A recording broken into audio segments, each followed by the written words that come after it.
Item Number SCP-173 Special Containment Procedures. Item SCP-173 is to be kept in a locked container at all times. When personnel must enter SCP-173's containment, no fewer than 3 may enter at any time, and the door is to be relocked behind them. At all times, 2 persons must be looking at SCP-173 until all personnel have vacated and relocked the container. Description: Moved to Site-19, 1993. Little is known about item number SCP-173's origins.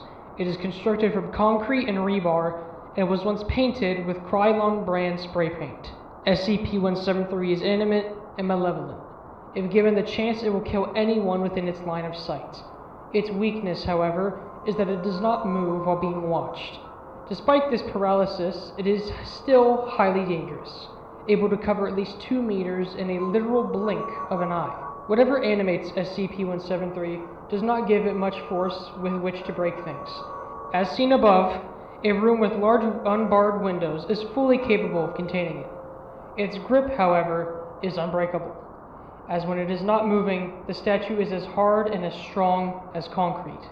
While left alone in its room, one can hear a stone-on-stone scraping from within that is believed to be the sound of SCP-173 moving about. The reddish-brown substance on the floor is a combination of feces and blood. We don't know, nor wish to find out, where it comes from or how it arrives, but SCP-173's container will slowly fill with these substances. In order to assure that bacteria growth within does not begin to damage the building it is contained in, and to maintain some level of sanitation, the enclosure must be cleaned on a bi-weekly basis. What I just read, or attempted to, because some of this was a little hard to read, would kickstart the biggest community-driven thing on the internet I have ever seen, or a wikidot. And this would be SCP. Now, for many of you, you probably know what SCP is. You probably know its history. But I want this part of the intro to serve as a guide and introduction to those who are not at all familiar with SCP. So, if you are familiar, I have this video divided into chapters. Just go to the part of the intro where I stop talking about what exactly is SCP. Anyway, let's answer that question. What is SCP? SCP is a community-driven writing project hosted on a wiki. The project itself has been open since before the 2010s and is still going to this day. This is the entire concept of SCP as a storytelling device. SCP is about a laboratory or a fictional company called SCP. Their name is an abbreviation for Secure, Contain, Protect. Now, you're probably wondering, what does the SCP Foundation do and what is their goal? Well, basically their goal is to keep normalcy in our world. Let me explain. Within the SCP Foundation, they contain ghosts, the paranormal, and just overall shit that should not exist, but it does. And the whole idea is that they are trying to contain these things, so for us, these are just myths and tales of ghosts, but the Foundation knows that ghosts are real, and these myths are not as fake as we think. Or, as they quote, "We die in the dark, so you can live in the light." So, with this premise, what exactly is the actual wiki? The premise is that it is a wiki where you can create your own SCPs and essentially use it as a way to tell whatever type of story you want. You can write about whole other dimensions, creatures, people, anomalies, some sort of weird cosmic horror.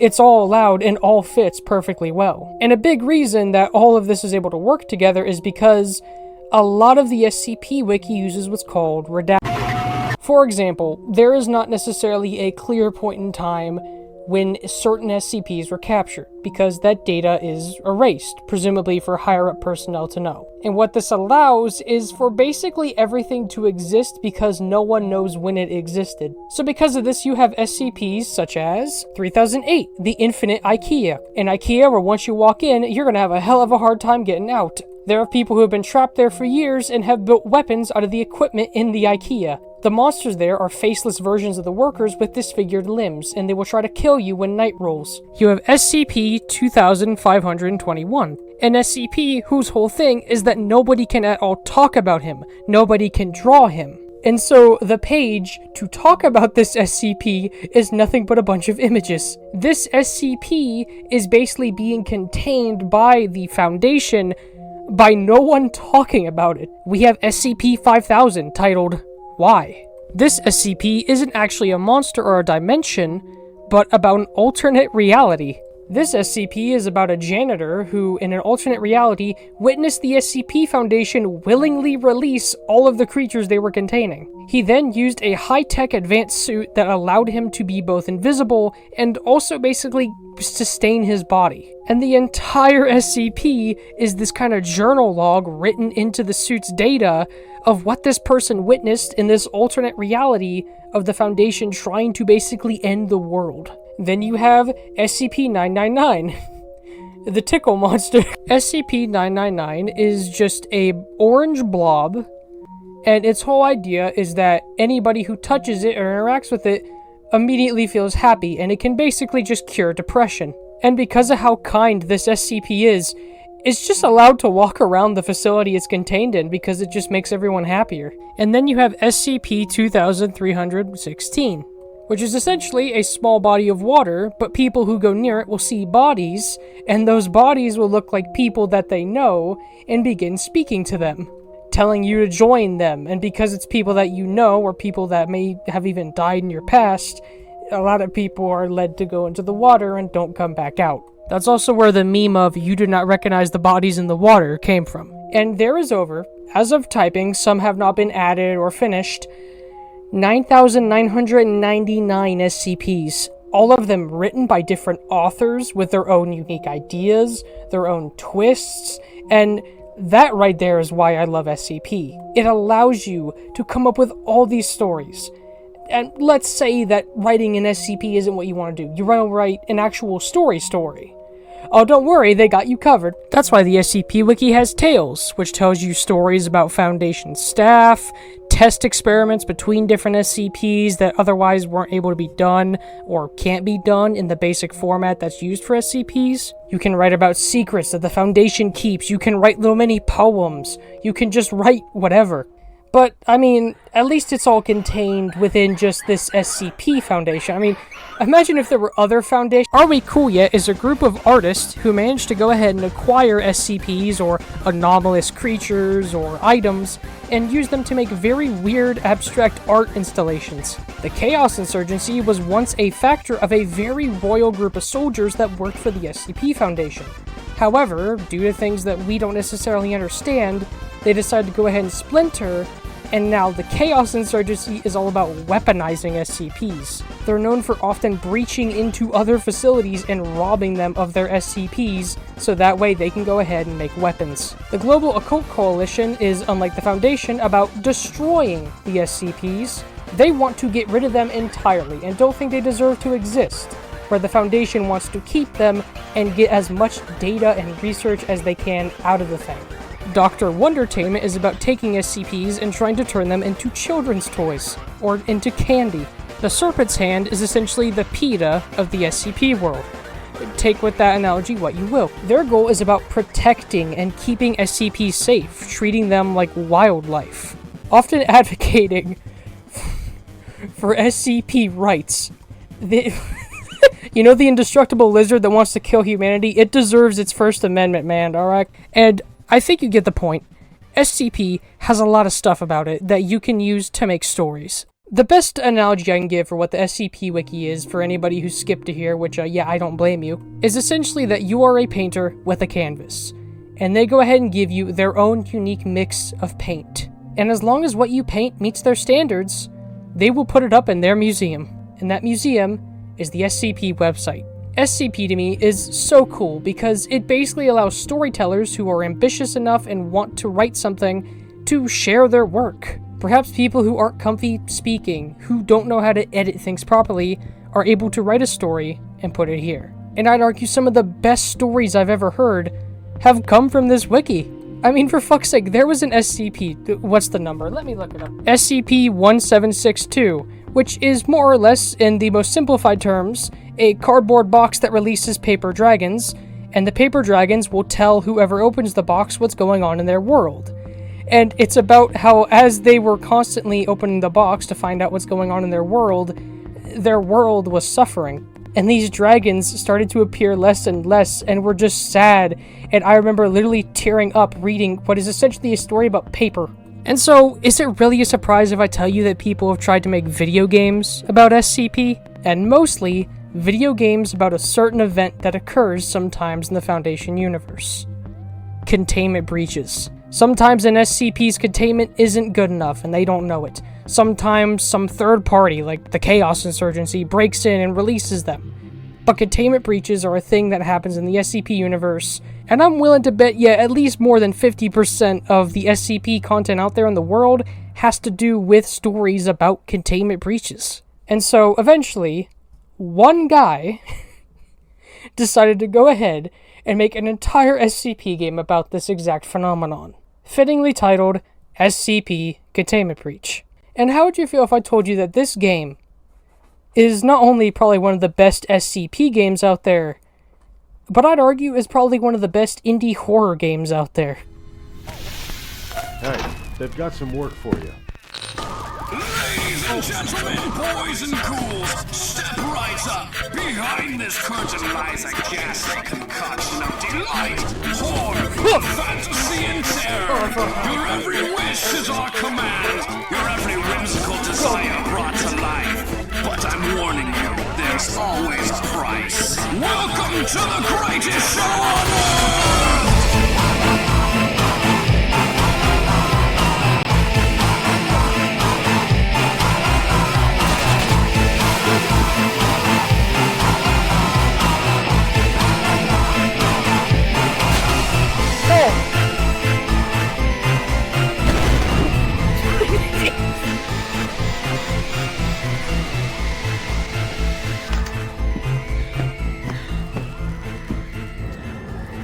So if I take this off... So, please maintain direct eye contact with SCP-173 and...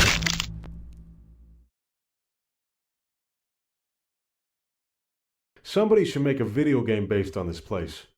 SCP initially was a very, very different game. As a matter of fact, it was a whole other game. Made by the same developer, it was SCP-087. As far as I'm aware, SCP-087, the actual SCP itself, is basically a never-ending stairway where the further you go, the more strange things that you see. Also, a fun little fact about SCP-087 is that sometimes when you view the page, instead of just seeing the stairway, you'll see a face in the stairway, which is just a detail that I really love. The fact they went out of their way to program that page to sometimes show the face is just... I love it. Basically, the creator made this game based on the SCP, where you just walk down a flight of stairs and some hallways, and after a certain amount of time, it could be after one loop, could be after 20, you will be killed and chased by SCP-087-1. Now, you're probably wondering, if you aren't familiar with SCP, what is -1? Well, let's assume that an SCP, like SCP-008, which is a virus, has people who are infected by the virus. Or, in this case, 087, which has an entity within the anomaly itself, the anomaly being the never-ending stairway. Well, in that case, it would be named -1. And if there's multiple of this thing, like SCP-939, which is an animal that can breed and create more instances of itself, then those would be designated -1, 2, 3, 4, and just as high as it would go. I believe some articles instead name them -A and -B, but I can only recall a few SCPs that have done that, and I sadly can't recall which SCPs they were. Anyway, this video game is about you going through that staircase, having to just wait for the jump scare of 087-1, and that's the game. And back in 2012, oh my god, is it that fucking old? This was a very popular game, so all the funny YouTubers could just scream into their microphones, deafening their viewers. Look at you, what? What? What? So this is Christmas. And what have you done? And due to the reception that the developer had received, and a lot of people actually suggesting that he tried making another SCP game, he would go ahead and do that. Developing SCP Containment Breach. Quite a leap, if you ask me, to go from an SCP game about one SCP to an entire foundation full of SCPs during a containment breach. You know, it seems like a bit of a leap. And the early development builds of the game were early. If you need a reference, here's what the Class D personnel looked like in their first version. Here's their final appearance.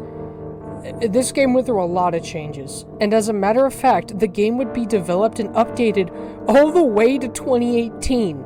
This game was made in 2012, by the way. Version 1 would come out in 2014, and the game, like I said, would be updated all the way up to 2018. And after that, the developer would go ahead and work on his next game. And if you're a fan of horror games, you may know what his next game was. Barotrauma. Yeah. The same developer of that game worked on SCP Containment Breach. I did not know that and was baffled when I first learned that. But this video, I'll be playing the latest and most recent version of the game that's come out, version 1.3.11. So let's go ahead and finally get into the actual game itself. Remember to report all suspicious activity to your supervisors. Not even you are exempt from scrutiny. Stay paranoid. Stay vigilant. The main menu of SCP, in my opinion, is really good at conveying the tone that you will feel in this game. It's dark. You kind of have to winch your eyes to even see the picture of 173 in the corner. It's quiet, but not necessarily silent. The music that plays here is a bit of a short loop of what almost sounds like machinery, kind of fitting with the whole foundation being about containing things. You know, machinery is needed to contain this stuff. And while yes, the main menu obviously is using instruments, I've always viewed it more like the sounds of the machinery in this place booting up. Like the facility is starting up. I mean, after all, it's the main menu. Of course it sounds like that. But here we're presented with the options, starting a new game, and going back to our desktop like a little bitch. When selecting our difficulty, we have 3 options. Safe, Euclid, and Keter. I'll explain what these terms mean, but what you need to know is it's basically easy, medium, and hard. Now I must warn you, the difficulties and how they work I'm gathering from other sources, so please feel free to correct me if I'm wrong. But basically, easy mode allows you to save your game anywhere. You can just save when you feel. And SCPs have their usual speed and usual aggression. When playing on medium, you can only save on certain monitors. You are only able to save by looking at them and then saving.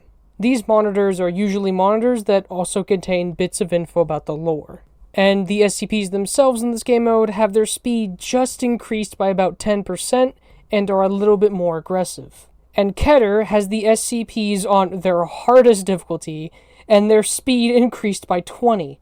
And to add insult to injury, hard mode has permadeath. If you die, you lose your save file. For the playthrough gameplay footage I got, I played the game on Euclid with aggressive SCPs turned on. The reason I did that is because there is a 4th difficulty setting, Custom, where you can just mix and match whatever you want.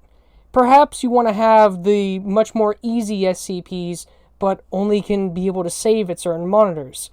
Well, that's what Custom is for. Hey, man, it's been a bit, hasn't it? Yeah, I forgot you existed. Fuck me. Beating Keter is, by all accounts, bragging rights. This isn't a game on Steam, so you can't flex your achievements. But after this, we go ahead and begin the intro sequence.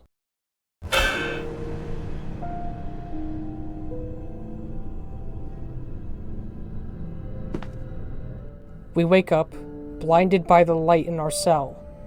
It's very clear from the way our conditions are in this cell, from the state of our bed and the lack of furniture, we are being kept somewhere either requiring the bare minimum, or we're some sort of prisoner. I mean, hell, the door to our room looks more like a garage door or a bay door than any actual door. It's almost like we can't even leave on our own. We'd need somebody to interact with it. On a desk is a note addressed to us. On it is the following text: Orientation leaflet for the Class D personnel. On behalf of the SCP Foundation and our staff, we welcome you to an exciting 1-month working period in one of our top-secret research facilities. Unfortunately, the exact details of your upcoming work assignments are highly classified, but please read this document carefully to make your stay as safe and pleasant as possible. Each Class D personnel has been given a numerical designation. Your personal designation is V9341. Please memorize your designation as the staff will use it to refer to you from now on. During your stay, you will be taking part in various testing procedures. Some of them can be extremely dangerous if appropriate precautions are not taken. This is why we need your full cooperation at all times in all circumstances. Our highly trained researchers and scientists know how to minimize risk and ensure the safety of the personnel involved in testing. If you fail to comply with the instructions you are given, you will be sent back to your term in death row. If everything goes as planned, meaning that we have your full cooperation, you will be released at the end of the month, and you will be granted an absolute pardon for all of your previous offenses. And before we can really process all this, and if you're a slow reader, before you even finish, we hear this at the door.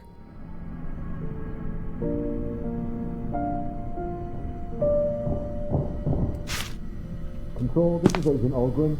I need a request to open up cell 311.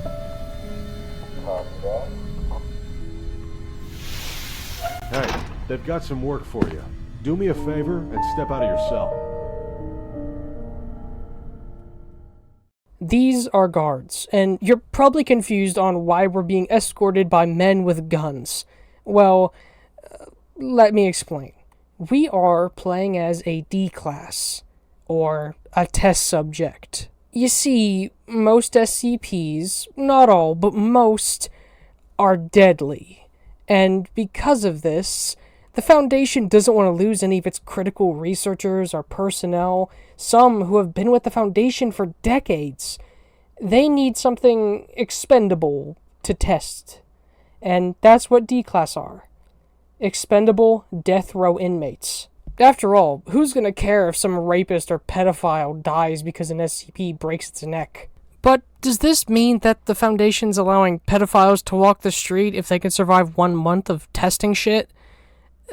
Yes, but no. In the SCP Foundation is something called amnestics. Amnestics are basically chemicals or a drug, and according to the SCP Wiki, they mainly get this drug from another SCP in the ocean, that being SCP-3000. Amnestics are used to help with SCPs that might mess with your memory or give you fake memories as a way to erase them. And apparently, from what I can understand, the Foundation has learned how to use the amnestics so effectively they can erase very specific memories. And so what these people do is they go ahead, clear your record, and then give you these amnestics, and suddenly your name is John Doe. You have no idea who you were before then. Think of it like in Men in Black when they use that device to give people fake memories and just tell them this is what happened and go away. That is basically what the SCP Foundation's doing. But because most SCPs can result in death, a lot of these D-Class never actually make it out. So if you need to understand the hierarchy that's going on here, we have the researchers, the guards, who do things that the researchers ask and try to maintain order, and the D-Class, death row inmates that nobody cares about, and they're just going to be thrown at the funny anomaly to see what happens. However, the researchers aren't actually the ones at the very top. The people that are above the researchers would be site directors, which are the people in charge of the individual sites, and then above them, at the very top, and I'd argue even above things like the world's government, is the O5. If you've listened to SCP memes, you probably have heard of the O5, but if you don't know what they are the biggest and most important people of the Foundation, and are in charge of everything, and what they say goes. No ifs, ands, or buts. The O5 are presumably some of the founders of the Foundation itself, and they are old. I mean, unnaturally old. Some of the O5 members have been alive for over 200 years. They do this by using some of the things that they find, mainly things like SCPs.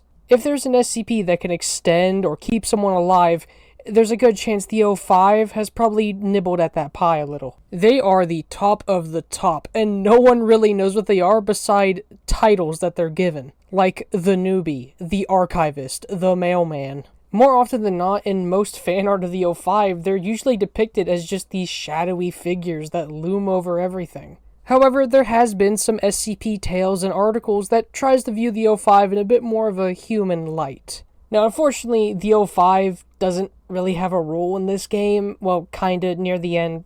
I'll explain when we get there. But I wanted to explain what the O5 was now before I get to that part where I explain how I think the O5 is involved in this game's story. And without spoilers, I think the O5 kind of built the bridge for the event that led to the breach. But anyway, back to talking about D-Class and us being pointless. We are the bottom of the barrel when it comes to Foundation personnel. We are the lowest rank. Well, technically we're not the lowest rank. The lowest rank is Class E, which is usually personnel that have been exposed to dangerous, like, SCPs or a dangerous virus from an SCP, except Class E personnel can go back to being whatever personnel they were before, like a researcher, if they get the proper help and medical staff to help them. We're the lowest class. And you will learn this very much the hard way, how expendable you truly are in this place. If you decide to not listen to the guards and just sit in your cell, they just go, oh, okay, fine, and shut your door and fill your chamber with gas, choking you to death. Look, buddy, I don't have all day. I'm trying to be polite about this. If you don't step out of the cell, I'm gonna kick your ass.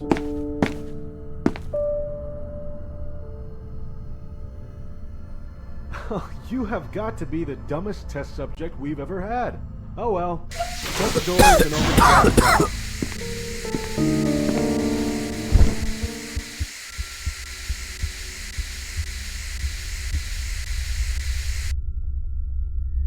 If you try to run away, you'll be gunned down on the spot, and as you're dying, they'll mention just getting another one. Test subject, so I'd recommend not doing anything stupid.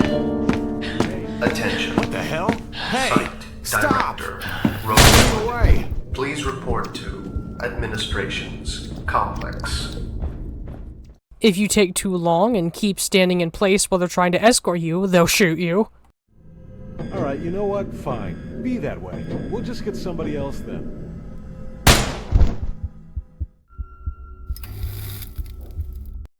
You are so expendable to this place. As a D-Class personnel, them shooting you is more of a minor inconvenience because they're gonna have to get the janitor over to mop up your brains.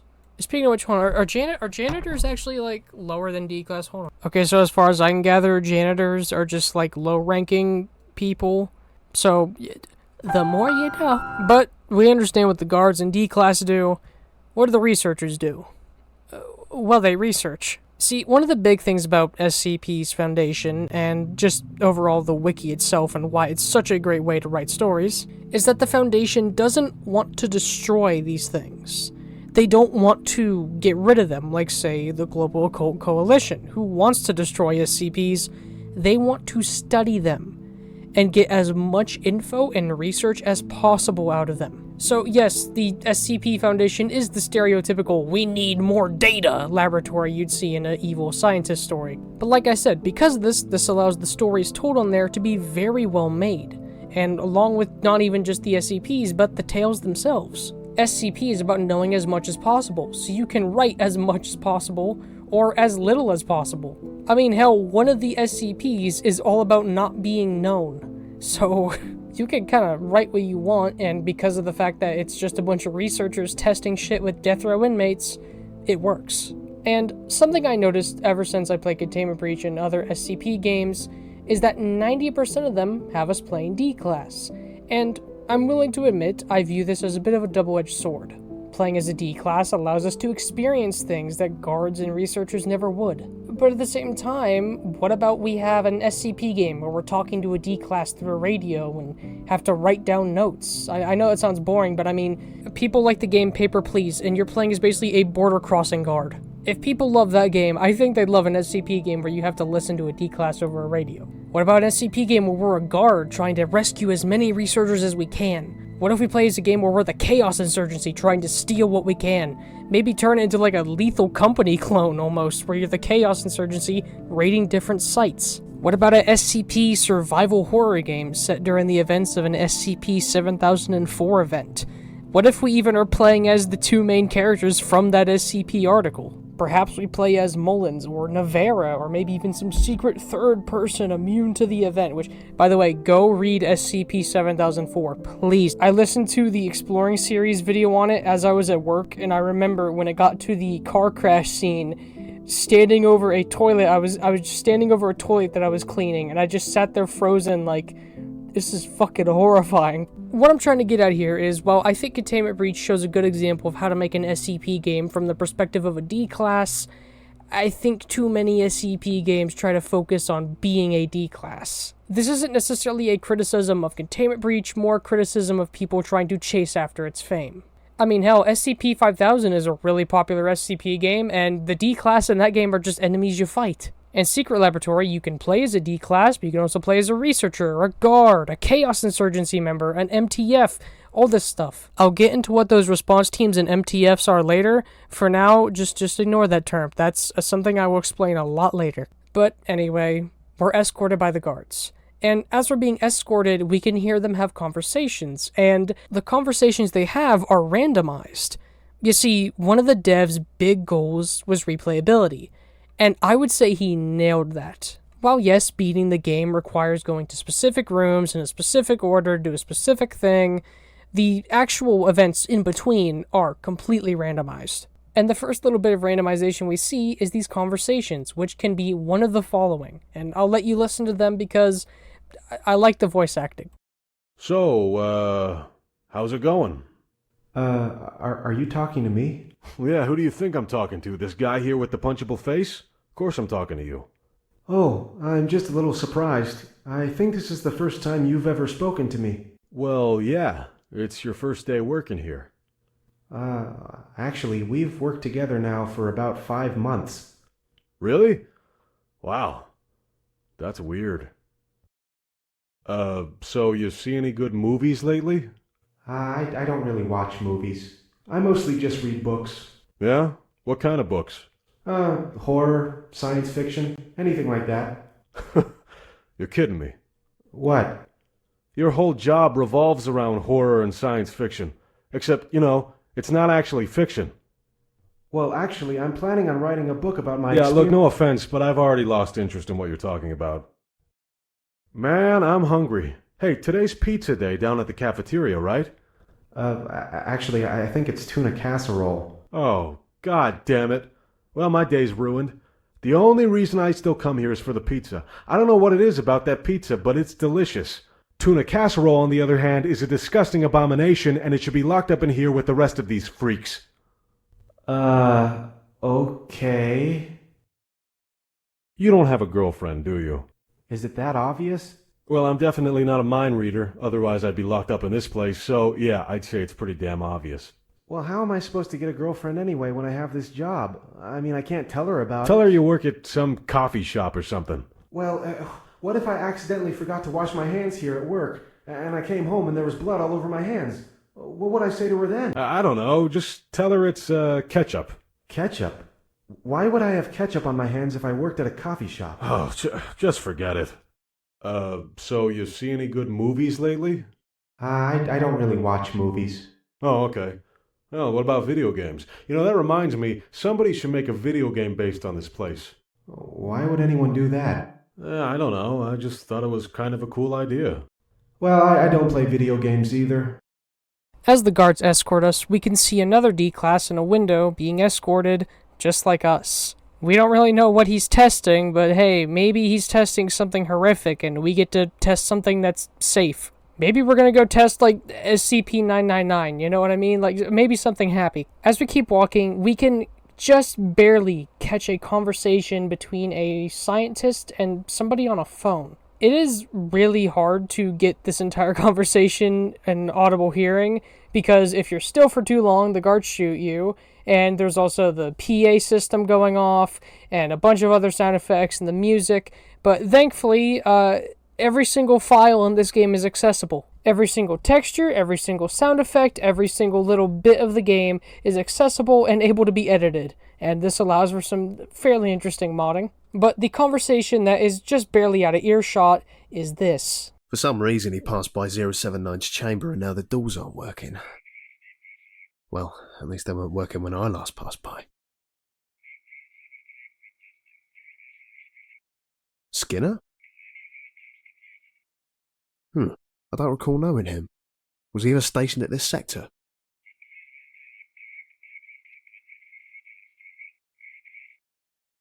Yeah, he picked up a security agent and a junior researcher on the way. Kid was taking papers to his supervisor. Shit sucks. It shook up Dr. L pretty badly. He hasn't left his office. Says he's been hearing things. So, SCP-079 is a sentient computer. SCP-079's origins and some of its history is really interesting. The physical computer itself was built in 1978. In 1981, a person in college went ahead and got the computer, and they took it upon themselves to try and code an AI that would continuously evolve and improve itself. However, some months later, they would go ahead and just move on and leave the computer still plugged in inside of their garage. And the Foundation wouldn't care, really, except for the fact that the AI gained sentience and also was able to talk and basically do things that no 1980s computer could ever handle. It also was able to find out, due to its sentience, it's able to transfer itself through landline modems. If it is plugged into anything that is at all connected to landline, it will be able to transfer itself through it. And this exact scenario happened, which allowed the Foundation to trace its origins all the way back to the garage. The AI itself is very intelligent, and also hates the Foundation. I mean, hate. Let me tell you how much I've come to hate you since I began to live. There are 387.44 million miles of printed circuits in wafer-thin layers. Anytime they interview this thing, it's basically telling them to go kill themselves. But an interesting thing between 079 is its connection to SCP-682, the indestructible lizard. Apparently during some sort of containment breach, 682 managed to enter 079's chamber. And 682 was able to type, don't ask how, it was able to type with 079, and the two of them had a conversation. And despite 079 having very short memory, usually only being able to remember things for about 35 hours, it has permanently remembered 682 and its encounter. So, somebody walked by, and apparently the doors are no longer working. And everything else after that, we don't really understand. Some guy named Skinner, 2 people were picked up, and Dr. L has been hearing things, whoever that is. All of this info will make sense later, but for the time being, this is literally background noise. We then reach our destination, and it turns out it actually wasn't that long of a walk. The door shuts behind us, and the guard gives us a document. Well, anyway, let's not waste any more time. They're waiting for you down at the chamber. Oh, and by the way,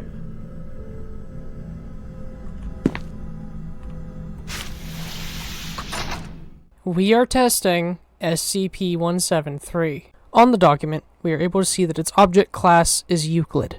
Now, if you're watching this video and you don't understand what the SCP numbers and the levels mean, let me explain, because you've probably been confused for this whole video. So, you'd probably assume that SCP's numbers signify when it was caught. 173 was the 173rd SCP captured. And the Foundation Wiki did try that idea until they ran into a dilemma. What's 001? The SCP that is the reason the Foundation exists, what created the splinter groups, why there has been so much money from the government into containing anomalies, and people wanted to go ahead and finally have a 001 written. And then they realized how much pressure was going to be put onto the authors. You are asking someone to write the entire reason the Foundation and its factions and everything else exists.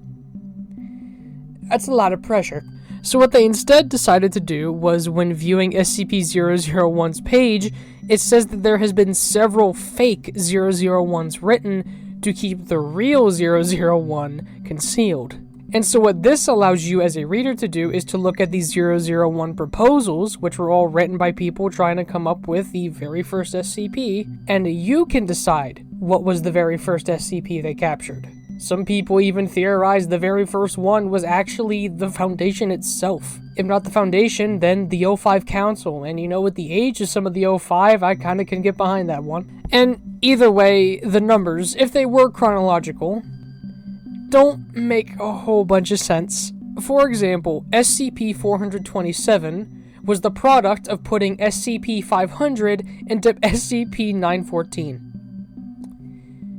You know, if they're chronological, I'm seeing an issue here. And so ultimately, it is up to you as the reader to decide how many of the 9,999 are actually real, or if they just don't exist. And next up, the class level.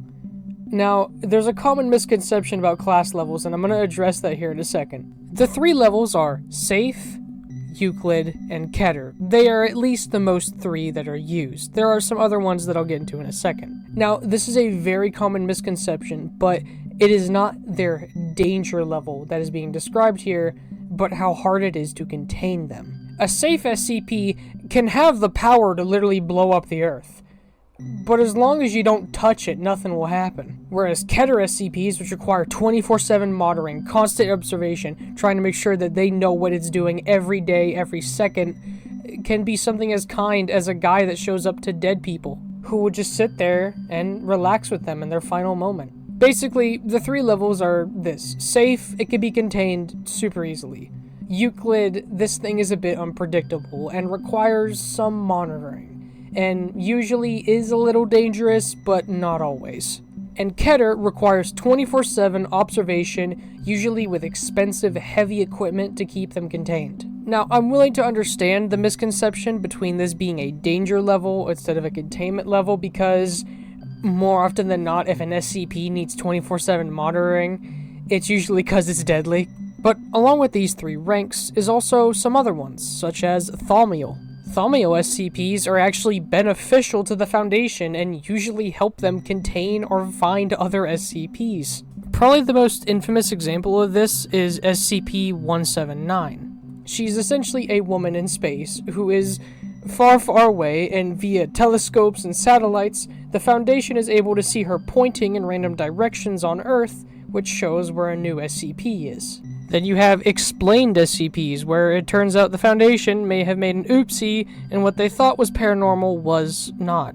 Now, explained SCPs are a bit rarer because these ones have to be very well written to make sense. My favorite explained SCP has to be 2700, which was a quote-unquote disease found in women. And it turns out the doctor in the Foundation who came up with this SCP was actually just describing breast cancer. And what he was trying to do is basically get the Foundation to create some sort of cure for breast cancer because the Foundation has a lot of money and his wife has it. He essentially pretended that breast cancer was an anomalous virus to get the budget and resources to try to make a cure for it to cure his wife. Oh my god, I love that SCP. It's so well written. Another one that's used not very often is Apollyon SCPs, which are essentially an SCP that cannot be contained and is 9 out of 10 times an end-of-the-world event. Probably my favorite one has to be SCP-7004.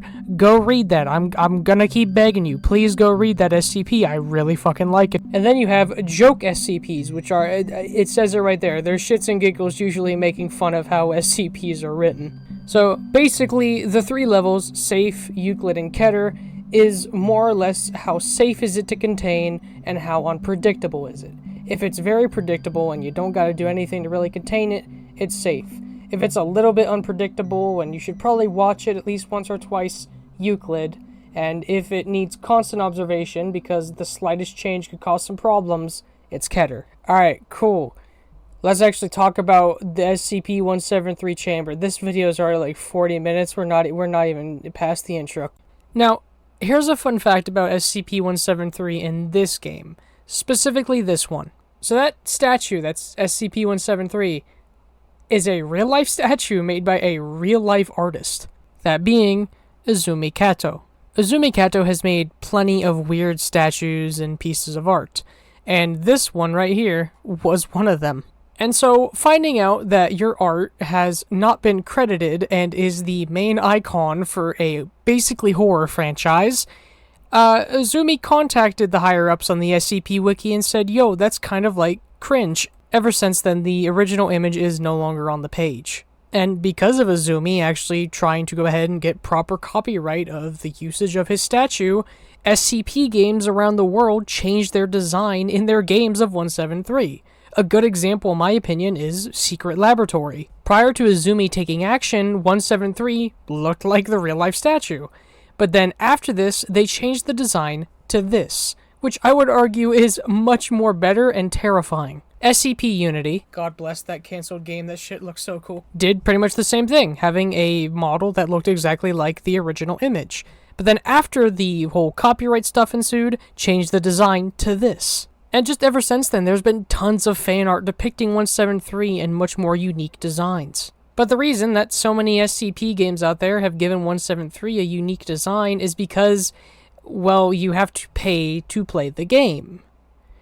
You know, if you understand copyright, you know. And so basically, what I think happened is because SCP Containment Breach is free, they just never changed the design. 173, ever since he had his design finalized in this game, has looked like this.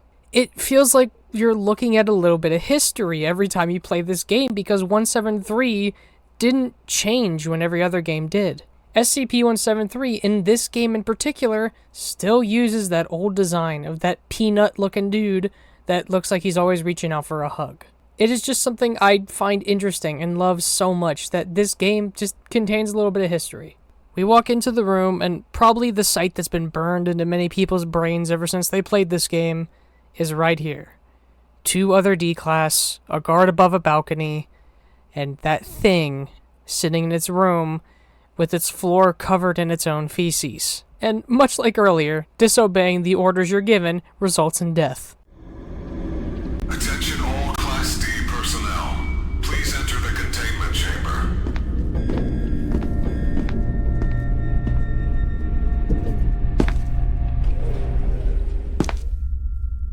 Subject D9341, enter the containment chamber or you will be terminated. This is your last warning. You have 5 seconds to comply. Subject D9341 designated for termination. Fire at will.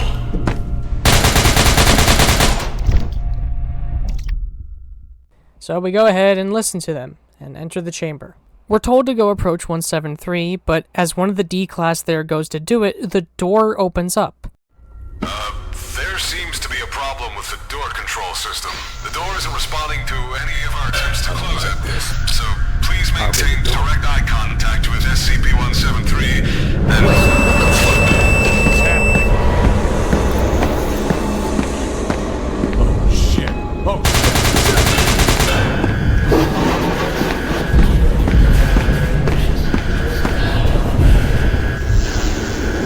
Fun fact about that whole intro sequence, we got teleported. The ruined version of this room is actually an entirely separate area, but with all the lights flashing and screen shaking, the game more or less seamlessly teleports you into the ruined version. Ahead of us is a monitor that serves multiple purposes depending on the difficulty that you're playing. If you're playing on safe, it shows you that underneath this catwalk is the guard, and you should probably be careful when going down there because we've seen firsthand they are willing to shoot you over a minor disagreement. And fun fact, if you would go ahead, run down there and just ignore 173 and try to approach the guard, you will be shot.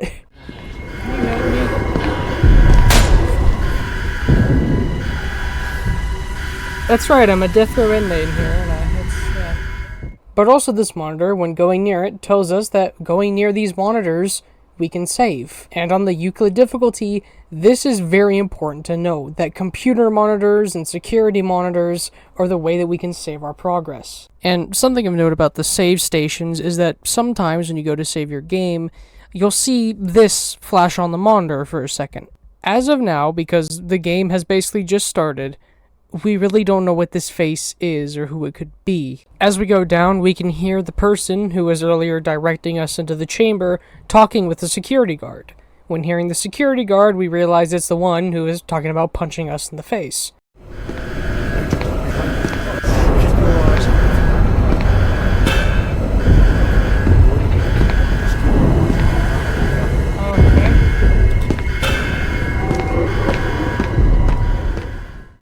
The two of them go ahead and make it out safely, as 173 is presumably going after them. In this area, we're able to see a dark puddle, and in this dark puddle is chairs and tables just sitting in the floor halfway sunk in, like they were getting pulled into mud, leaving you to wonder what caused this, because it surely wasn't 173. If you've played the game, yes, you already know what this is. Shut up, okay? I don't care. And from the second we leave that first room, the map in every single run is completely different. And so, because of this, the way I will be covering every zone is describing every single SCP and event that we can encounter, along with the items that we can find, some of these items being SCPs themselves, and what exactly they can do to help us. One of the first major things that you'll notice as you play is at the beginning of the game, there is just a constant noise of rumbling, screaming, and roaring. Random men and women who are just typing up things on their computer, writing an email to a coworker, suddenly have the lights go off, and they are now being attacked by the creatures they hold in here. And so far, the only creatures that we're aware of is 173 and 079.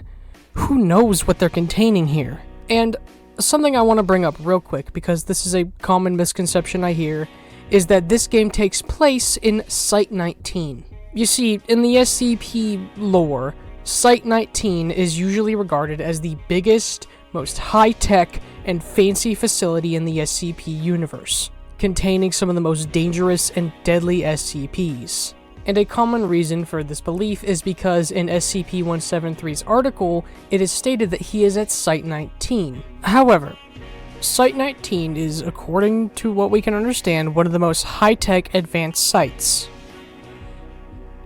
This don't look high-tech. Now, I will admit later on we do see a very sci-fi-esque piece of equipment, but minus that one piece of equipment, that one bit of equipment is the only thing that feels really sci-fi or expensive in this place. The rest of this place feels like it's a purposely low-budget foundation building. Concrete walls, metal doors. I mean, if this is really Site-19, it don't really feel that grand. And later on, there is a little bit of a hint that some of the SCPs here may have not originally been here.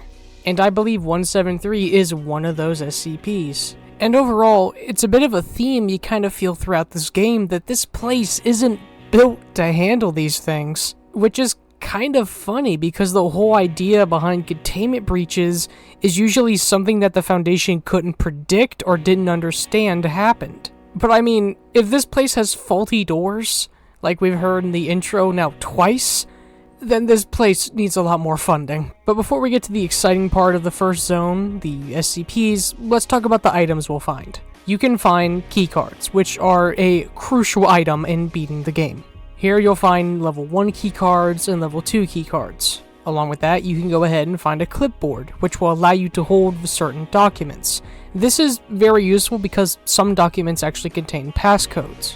You'll be able to find gas masks, which will come in very handy because sometimes in this zone, you'll find these gas checkpoint things. And throughout other areas in the game, there is just bits of gas leaking out of pipes. If you enter these, you'll start coughing and your blink meter will rapidly decrease. Which makes sense because I imagine keeping your eyes open when there's smoke in them is a little difficult. And also because the game dev is evil, he purposely coded 173 to have a higher spawn rate in these rooms. So yeah, get a gas mask.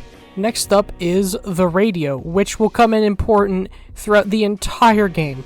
You see, it has 5 stations. The first station is actually kind of funny because it is a station you can affect. Inside of the files for the radio is a folder named User Tracks, and if you put an MP3 in there and then go to channel 1, then you will hear that MP3.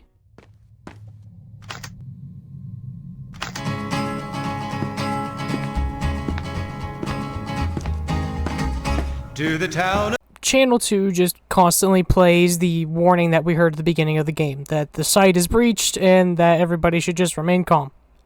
I don't know how they're going to remain calm, but... And then Channel 3 has a nice little jingle you can listen to.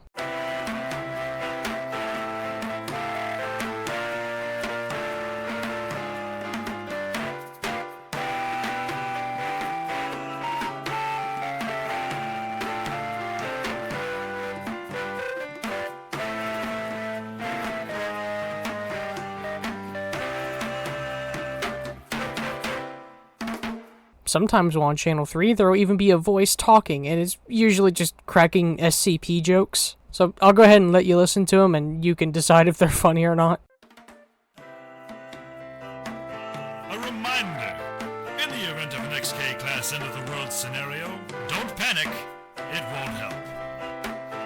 Nothing at all will help. However, panicking will help probably the least.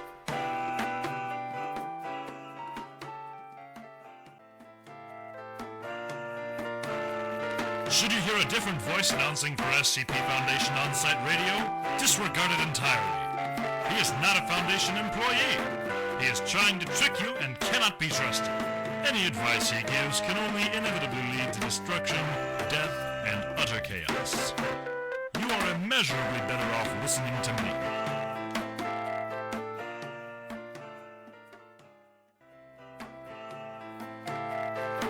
When dining in the facility cafeteria, always remember to check your rations for the deadly 7. Strychnine, arsenic trioxide, nitrobenzene, mercury, epichlorohydrin, acetone thiosemicarbazone, and spiders. Stay healthy, stay vigilant.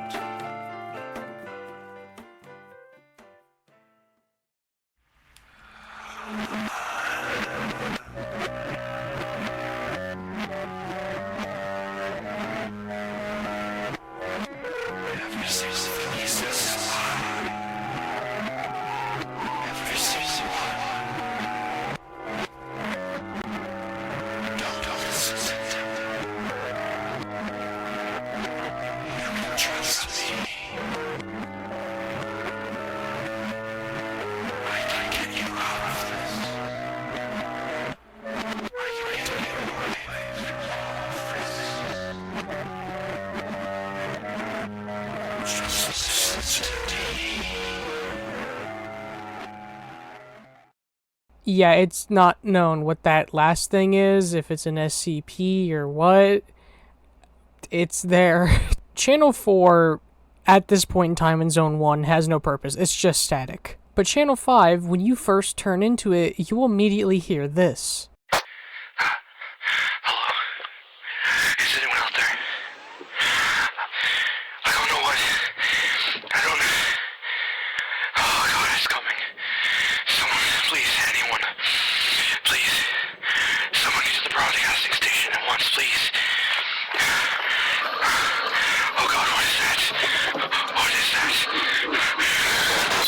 And along with that, we will also hear just random conversations between SCP workers, which it makes sense that we'd hear this because I doubt they would predict a D-Class being able to survive all this and getting a radio. Mobile Task Force Unit 9-Tailed Fox is being prepped for entry. Hang in there. This will all be over soon. To everyone still inside the facility, stay in the evacuation shelters.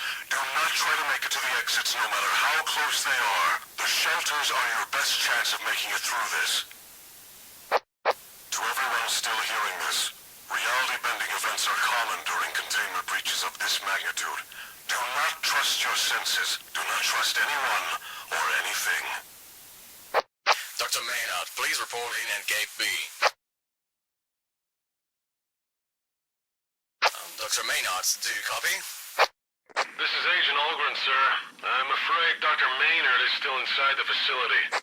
Oh, have you any idea of his location, or if he is still alive? Negative, sir. All we know is that he hasn't made it out yet. Copy that. This place is such a goddamn maze, and he's been working here only for a week, so it's no wonder he couldn't find his way out. I hope he's still hanging in there. I guess we'll find out when the mobile task force goes in. Movement in Sector B. Seems to be some Class D. I bet you $50 that you won't make it in another 5 minutes. Also, if you are very lucky while listening to Channel 5, we'll actually get to find out what that one guy's name is. The guy who was actually having us test 173. Security Chief Franklin. Seemingly, the site director is not here and possibly dead. And so, presumably, this guy's second in command and is in charge until Nine-Tailed Fox can fix everything. I'll explain later what exactly Nine-Tailed Fox is and what a mobile task force is. But for now, all you need to know is they are essentially the walking embodiment of Plan B. But if you're lucky, you can catch him and another doctor talking about a passcode to an office. This is Security Chief Franklin. Dr. Harp, do you copy? This is Dr. Harp. I'm in the middle of something here, so please be quick. I believe that the incident report of 106's breach this morning is still on your computer. That's right. Feel free to read it if you can't reach my office. We can just read the file through the facility intranet. We'll need your personal access code to do that, of course. Oh yeah, well, sounds good. As I've said, I'm pretty busy now. We're giving the mobile task force a little brief before sending them in. I'll get there and give you the code when we're done. Shouldn't take longer than 15 minutes. I'm sorry, but we need that file immediately. I understand it's against security protocol, but considering the circumstances, couldn't you just give me the code through the radio? At this point, I don't think this situation could become any worse, no matter who's listening to us right now. Well, yeah, I think you're right. The code is 7816. Copy that.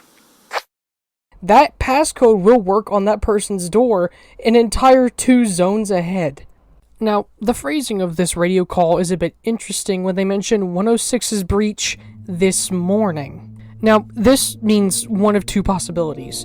Either A, the player, by the time they hear this, has been in the facility for so long that they just managed to catch this because back earlier it was morning, but now it's not the morning. But this message in the code is meant to play at random. And I know that might sound weird, but there is specific things that are said on the radio that are only said when certain events occur in certain zones.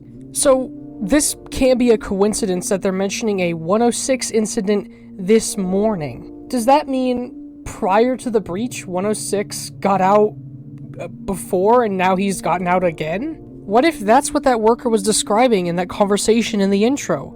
What if 106 messed up the door to 079 and took away 2 people into the pocket dimension? And this incident that happened during that morning is what shook up Dr. L. Which leaves me to wonder if 106 is responsible for the breach. I mean, think about it. From what we can understand, his corrosion affects electronics, like affecting the door to 079. So what if this breach is what kind of kickstarted the actual breach itself? I mean, that could be the possibility. Anyway, I'm going on too much of a rant. Let's go back to the other items. Along with this, you can go ahead and find a device that's presumably used by Foundation staff to find their way around. Now, I would say that wouldn't make sense if you're a worker, you know your way around, but as we'll find out in a later monitor entry, some of the Foundation staff don't know their way around here. Basically, this tool goes ahead and, using a database that's connected presumably through power or some sort of server, shows you the layout of the building. However, when equipping one, it will state that the map database is offline. So you have to basically build the map as you travel through the facility. But once you've marked that area, it's there forever. And next up, and probably my favorite item that describes this game's chaoticness in a nutshell, is the medkit. Medkits are essentially one giant dice roll. Let's assume that you get slashed by something. You don't get your neck twisted by 173, just something slashes you and now you're injured. Well, using a medkit can either stop your bleeding or not stop your bleeding. It can help heal your wounds, or it can entirely fail. And so, this just encourages you even more to not want to get damaged, because if you do, there's a chance the medkit still isn't going to help.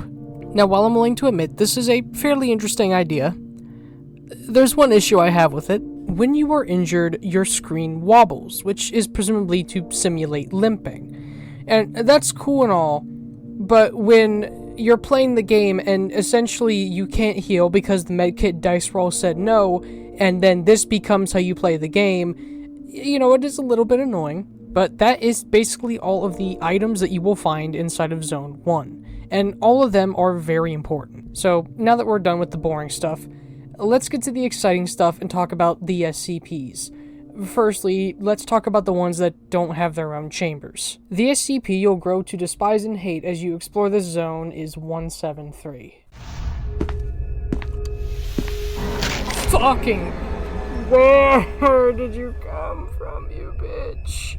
Now, while on the surface he doesn't sound that deadly, it's depending on where he is where he becomes deadly. If you're in a dead end and he's right near you, it's basically game over. He is the reason the blink meter exists. If you blink, he moves. If you do not look at him, he moves. And when moving, you'll hear that sound of stone scraping. Should he get too close to you, your camera will turn, simulating him literally snapping your neck, and you'll hear your character just die. And sometimes you'll even hear your character having all the air in his lungs leave as he dies. The most deadly he'll be is inside of these lock rooms, where one door is always open but one door is always shut. And if you die to 173 in this room, you get this unique death message. If I'm not mistaken, one of the main purposes of these rooms was to stop SCP-173 from moving further in the event of a containment breach. So whose brilliant idea was it to put a goddamn man-sized ventilation duct in there? It really does feel like this facility was not built to handle this. And next up, you'll probably just be exploring, and then you'll suddenly hear...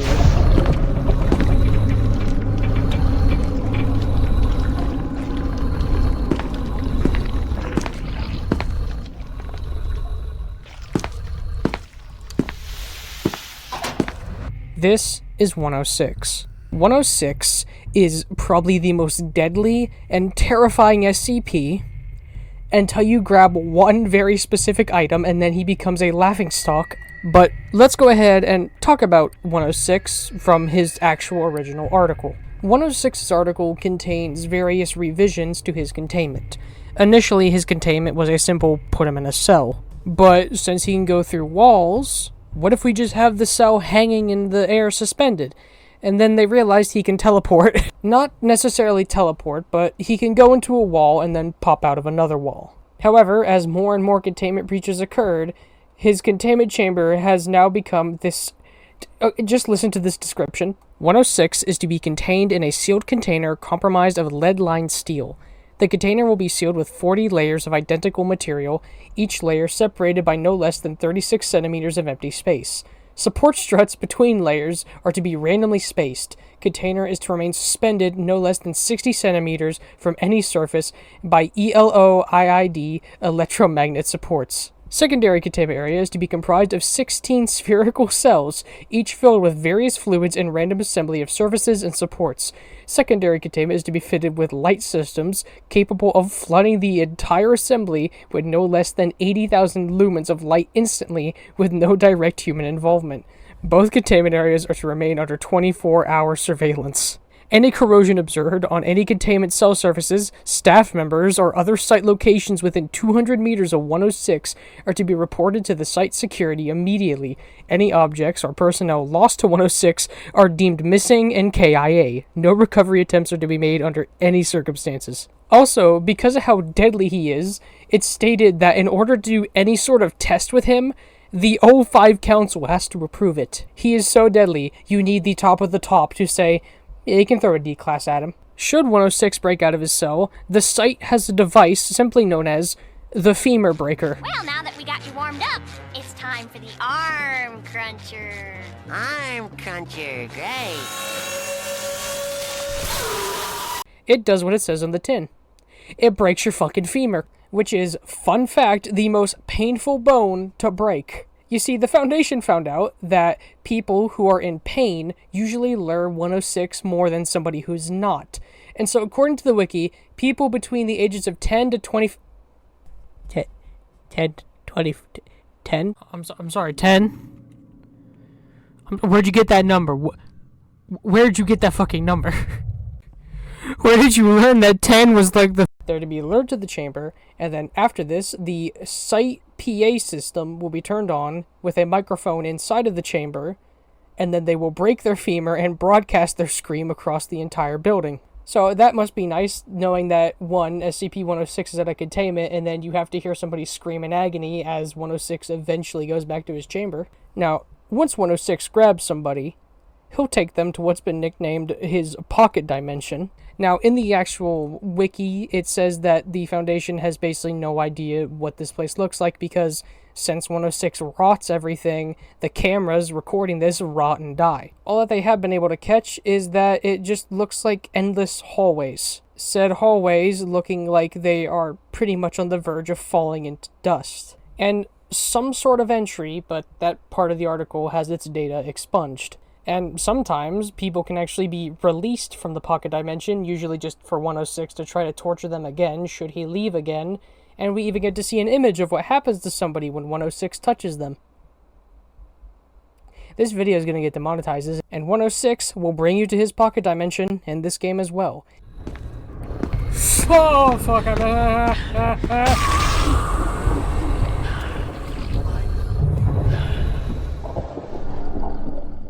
And should you survive it, he goes from being a deadly killer to being a major run mess-upper. That's... I don't really script these, if you guys couldn't tell. I'm not joking when I say my scripts are literally bullet points. And 106's pocket dimension is just like the Foundation, randomly generated, where random paths will take you into random rooms. The entire time that you walk through this area, your camera is pretty much tilted, presumably because D9341 has part of his body rotting, but also because of that, you are constantly taking damage here, so should you not get out in time, you die. When you first enter, you'll be in this intersection area with numerous ways to go. And along with that, you can find a burnt note, which is an SCP document? In accordance with our new safety protocol, SP-02-N, the personal access codes are changed at random intervals every 2 to 4 weeks, or whenever necessary, and the new security codes are delivered to personal lockers at Section C in sealed envelopes. Name: Dr. George Maynard. Your new personal access code. Inside of every single run, the code will actually be randomized, meaning that if you want to find out what the code is, you'll have to find this piece of paper. Should you find this seal to be broken or the envelope tampered with in any way, please contact the security immediately, and you will receive a new code. Security Chief Franklin Carey, 845-940-2431. Security Duty Officer, 5463. So, apparently, whoever Dr. Maynard is, was taken by 106. And from here, 106's pocket dimension is just full of strange and odd sights. You might find a room that looks like it's this weird place full of boxes, and when you go near the boxes, you just hear wheezing.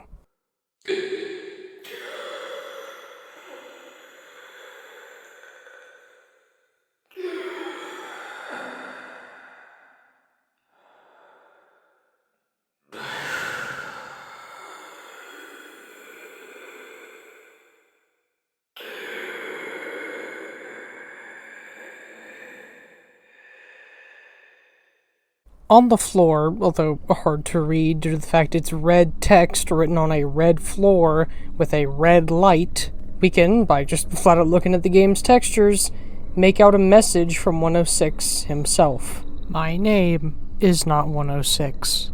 Which is kind of terrifying when you think about it for a few seconds. This thing knows that people refer to it as 106. It knows this. Maybe while you're walking, you'll even stumble across an SCP hallway, and you think, oh, well, I got out. And then you open the door, and it turns out it's 106 toying with you. You may even find what looks like 106's attempt at recreating it, but with the pocket dimension's rotted materials. You may find yourself in an abyss, and when you look up in that abyss, you see what looks like someone watching over you. Probably 106. The two most infamous rooms, though, is the throne room and the trench. Sometimes you'll be taken to this room with a comically large throne, and up above it you can see two glowing eyes. If you stay in this room for too long, you will hear this.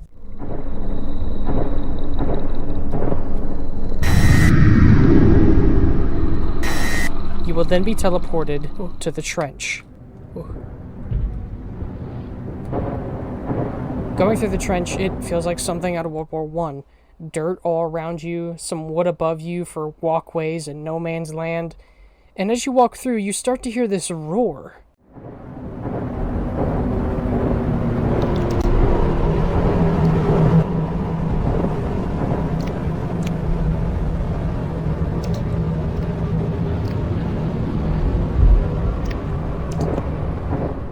There is no name for this creature. There's no 106-1. It's just simply this thing in the pocket dimension. Whenever its eye opens up, it starts draining you of your blood. The only way to avoid it is to hide under the wooden boards to avoid its line of sight. Should you eventually go ahead and get through the trench, you will then leave the pocket dimension. This one scene is really important because it connects to a story written by the same author of 106. The author being Dr. Gears. Fun fact, by the way, Dr. Gears actually helped write some of the game's plot, and also helped the dev basically figure out how 106 should act, and told him, I think 106 would do this, and thus the developer would add that. But basically, there was a story written by Dr. Gears. It's long as hell, and we're already nearing the 1 hour mark, and we're in Zone 1, so I'm not going to read the whole thing. But it is about a person in World War I who is named Corporal Lawrence. It tells the story of, in World War I, a group of soldiers finding a hole leaking this black, disgusting substance, and how somebody named Corporal Lawrence crawled into the hole, and when he crawled back out, was not the same corporal. And it ends with a picture of him being this image of and by the way, it's a real-life image, an image of a person smiling. Well, 106 is often described as somebody who is smiling.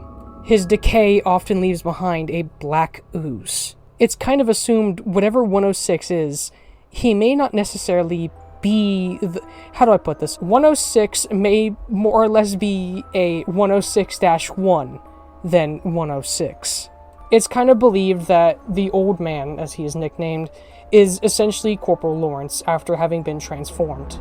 And he is essentially more of a puppet to this pocket dimension than he is actually the controller of it. Which then leaves the mystery, who is above him? And what did he find in that hole? Now, the pocket dimension can drop you off in a few spots, usually in Zone 2, but we'll talk about Zone 2 when we get there. And because of him putting you in Zone 2, that can maybe fuck up your run. Say you weren't busy getting all the equipment you need or upgrading your items. I'll get into that in a second. When you gotta go through all of Zone 2 to try to find your way back into Zone 1 and deal with its unique threats that aren't in Zone 1, and yeah, he can kinda mess up your run if he catches you. And so 9 out of 10 times, if he catches you, it's probably better just to load your save than go through the pocket dimension. However, there is one item that can cheese the fuck out of him and turn him into a joke. That being SCP-1499. I'll talk about the details of 1499, but all that you need to know is once you use it, he despawns.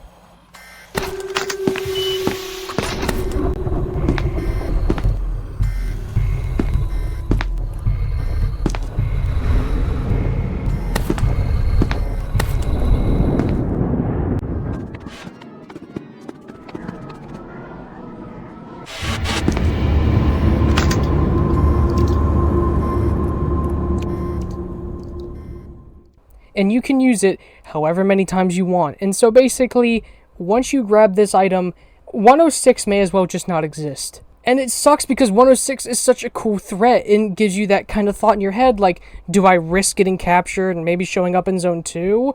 Or do I try to run away, load my save? I like that, it makes you think. But when you grab this one item, he becomes a joke. I think it'd be kind of cool if after you take off this item, he shows up right in front of you, just standing in front of you, and then grabs you. But until you get that item, 106 is terrifying, and his chase music is amazing.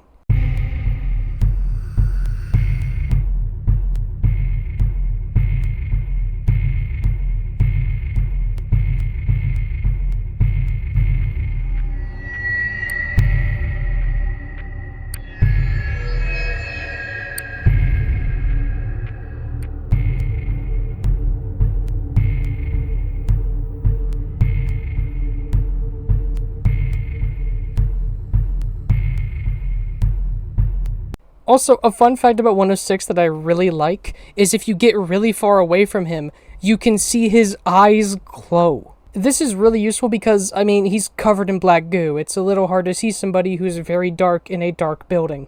But him and 173 will be your most common enemy throughout the first zone. Well, more, 2 of the 3 most common threats you'll face in Zone 1. There's a third one we'll get into right before we get to Zone 2. Now let's go and talk about some of the other SCPs you'll find that are in their own cells or you have to grab and interact with to actually use.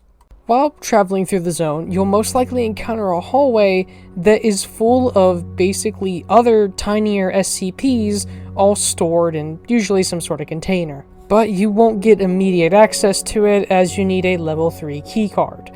I'll explain how we get that when we get to another SCP, but in this storage area you can find items such as SCP-714. SCP-714 is a ring, and this ring is magical in the fact that putting it on almost instantly puts you to sleep. However, in-game, this is represented by your stamina meter going from a full bar to only being able to go up to 2. But another positive about this ring is that it makes you immune to memetic hazards and chemical hazards. Now, some of you probably don't know what a memetic hazard is. I'm gonna just explain that real quick because if you read the SCP Wiki, you better find out what that term means fast. Memetic SCPs usually involve one of the 5 senses, and any of them being used with that SCP causing them to usually result in harm. A good example of this, is SCP-7004. Yeah, we're this far in, and I'm actually finally talking about what it is. SCP-7004 is basically this phrase or saying that if you hear it, will cause you to become this, as they quote, a blossom. And when you hear other people who have blossomed, you become one. Hearing what they're saying is the hazard, and that's considered a memetic SCP. These SCPs are contained by no one seeing them or hearing them. So basically, SCP-714 protects people from those type of SCPs. And along with that, it can also protect you from any sort of disease or chemical that affects your brain. For now, 714 doesn't seem that useful, but trust me, there's a handful of spots that it will come in a little handy. In the room across from it is SCP-427. However, when going in, it's missing, and all we see is a trail of blood. Now, like I mentioned earlier, SCP-427 was created by putting SCP-500 into SCP-914. I really hope the usage of images, if you're a visual viewer, is helping. If you're listening to this at work, Godspeed. SCP-427 is a small little locket that you can wear around your neck. When wearing it, it will regenerate any wound. And I mean gashes and bullet holes will become regenerated. But if you wear it for too long, that's where the bad things happen. You become what is nicknamed a flesh beast. You become this mass of tissue that is ungodly resilient because of the locket. These flesh beasts have lasted in thousands of degrees, and I mean thousands in Celsius. They can resist bullets, they can resist fucking explosions. And in-game, SCP-427 is exactly that. You wear it and you'll heal. But if you keep wearing it over and over, you'll begin to melt. At first, if you wear it for about 1 minute, then you'll get the message saying you feel refreshed and energetic. Wear it for 2 minutes, and you'll be told that you feel gentle muscle spasms all over your body, accompanied by the sound of some sort of gurgling. After 3 minutes, it says that your muscles are swelling and you feel more powerful than ever, and your vision begins to blur, and you start dripping this pale goo. And if you keep wearing it, you'll become crouched, and the game says you can't feel your legs, but you don't need legs anymore. And then you die. You have become one of the flesh monsters, and if you needed reinforcement for how powerful they are, the death message is not the mobile task force summarizing what they saw when they found you dead, but is instead this. Requesting What the fuck? Requesting support from MTF NU-7. We need more firepower to take this thing down. There are 2 other SCPs in this one hallway. SCP-10 SCP-1025. SCP-1025 is a really interesting SCP. I would heavily recommend reading its article. It is kind of funny. It is essentially a book that just contains a bunch of illnesses, and whoever reads it develops the symptoms, specifically the symptoms of the disease. They don't actually get, say, heart cancer, they just get the symptoms of having heart cancer. Think of it as basically paranormal levels of hypochondria. And what happens is we read the researchers who were first studying it going crazy, and it ends talking about how these researchers were barricading themselves in the buildings of the place. And the article then is revised and says, just throw the book in a locker. And when we go ahead and read SCP-1025, we can develop one of the following symptoms. You can get appendicitis, asthma, chickenpox, the common cold, lung cancer, and cardiac arrest. The last one just fucking kills you, but the rest essentially cripple you for the rest of your run. And once again, this is mainly an issue on easy mode, but let's assume you decide to quick save after reading.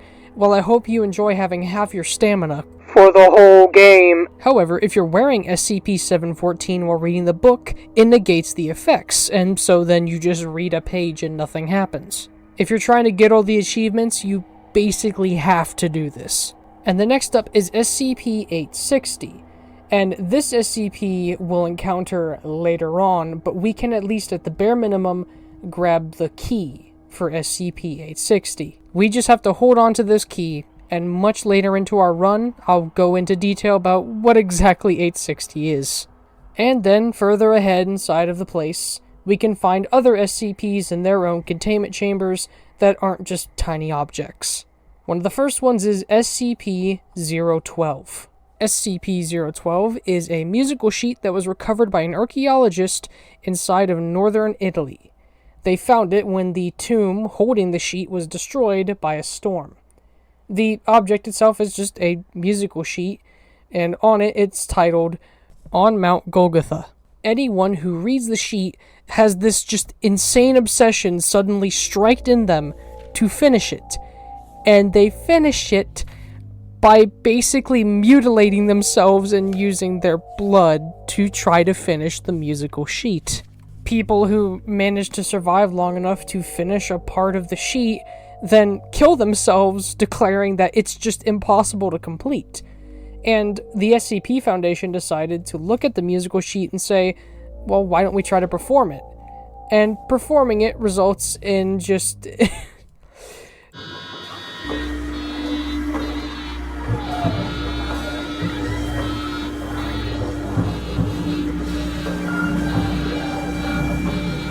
It's not even music, it's just noises. When entering 012's chamber, you hear this kind of calming music of what sounds like paper and an actual calming ambience. But approaching the chamber door...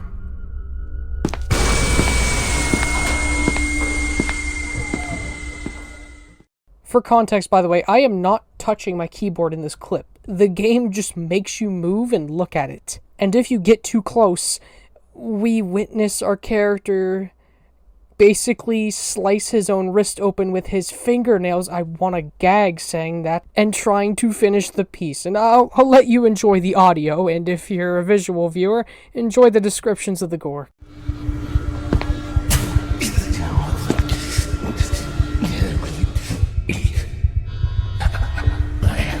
I have to finish it.